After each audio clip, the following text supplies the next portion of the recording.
আমার আজকের রেসিপি শোল মাছ দিয়ে লাউ ফুলকপি রান্না। আমাদের যশোর মাগুরার এলাকার খুবই জনপ্রিয় একটি খাবার হচ্ছে শোল মাছ দিয়ে লাউ ফুলকপি রান্না, সঙ্গে আলু দিয়ে থাকে।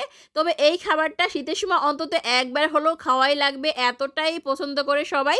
তো আপনারা যারা যারা খেয়েছেন তারা নিশ্চয়ই জানেন, যারা খাননি তারা একবার হলেও ট্রাই করে দেখবেন, ভালো লাগবে। তো আসসালামু আলাইকুম ভিউয়ার্স, চলো মূল রেসিপিতে চলে যাই। একটা কষি দেখে লাউ নিয়ে নিয়েছি, সঙ্গে একটা ফুলকপি নিয়ে নিয়েছি সুন্দর দেখে। এখন লাউ ফুলকপিগুলো এভাবে করে কেটে নিয়েছি, সঙ্গে একটা আলু কেটে নিয়েছি। এখন যেটা করেছি, চুলায় একটি প্যান দিয়ে দিয়েছি, প্যানে দিয়ে দিলাম তেল, একটু বেশি করে তেল দিয়ে দিয়েছি। এখন দিয়ে দিলাম কিছুটা পেঁয়াজ কুচি দিয়ে হালকা একটু নেড়ে চেড়ে এখন দিয়ে দিব পরিমাণ মতো লবণ।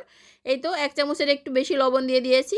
এখন আমি কয়েকটি কাঁচামরিচ দিয়ে পেঁয়াজটা একটু বাদামি করে ভেজে নিব। সাধারণ রান্নার মতো একদমই ইজি, তবে খেতে কিন্তু খুবই দুর্দান্ত। এই তো পেঁয়াজটা হালকা একটু বাদামি কালার হয়ে গিয়েছে। এখন পেঁয়াজ বাটা দিয়ে দিলাম, রসুন বাটা, জিরা বাটা, আদা বাটা দিব না, এই খাবারে আদা বাটাটা দিই না আমরা। তো এরপর যে হালকা একটু পানি দিয়ে মশলাটা একটু কষিয়ে নিব। এখন যেটা করেছি, শুকনা মরিচের গুঁড়া দিয়ে দিয়েছি 2 চামচের মতো, এবং হলুদের গুঁড়া দিয়ে দিয়েছি 1 চামচের মতো। জাস্ট এতটুকু মশলা দিয়ে একদমই সহজভাবে এই রান্নাটা করা হয়। তবে এই রান্নাটা একবার যে খেয়েছে প্রতি বছরই অন্তত একবার হলো এই রান্নাটা খেতে চাবে।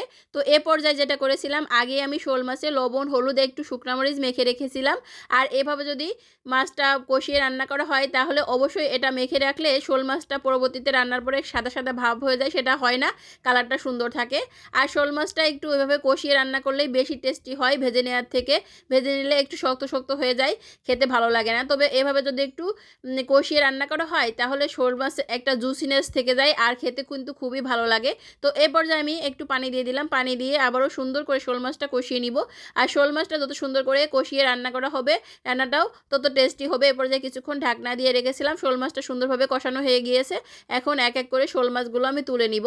এই তো শোল মাছগুলো তুলে নিয়ে আমি এই ঝোলের ভিতরে লাউ দিয়ে একটু সুন্দর করে কষিয়ে নিব। যেহেতু লাউ সেদ্ধ হতে একটু সময় লাগে, তার কারণে লাউটা একটু আগে দিব। আর সঙ্গে আলুটাও দিয়ে দিয়েছি।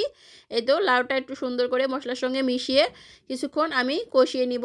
এই তো এখন আমি হালকা একটু পানি দিয়ে দিব কষানোর জন্য, কারণ কষানোর ক্ষেত্রে একটু অল্প অল্প পানি দিয়ে যদি কষানো হয় তাহলে খেতে কিন্তু খুবই ভালো লাগে। এখন আমি দিয়ে দিলাম ফুলকপিগুলো দিয়ে আবারও কিছুক্ষণ নেড়ে চেড়ে কিছুক্ষণ ঢাকনা দিয়ে সুন্দরভাবে কষিয়ে নিব। সব কিছুই মোটামুটি সেদ্ধ হয়ে গিয়েছে। এখন আমি ঝোলের পানিটা দিয়ে দিব, একটু বেশি করে পানি দিব। এই তো পানিটা দিয়ে দিয়েছি। এখন ঝোলের পানিটা বলক উঠে গিয়েছে। এখন আমি মাছগুলো দিয়ে দিলাম, মাছগুলো দিয়ে কিছুক্ষণ রান্না করে নিলেই হয়ে যাবে, একদমই ইজি। তবে খেতে কিন্তু খুবই দুর্দান্ত, আমি বারবারই বলছি, একবার হলো এই রেসিপিটি ট্রাই করে দেখবেন, ভালো লাগবে।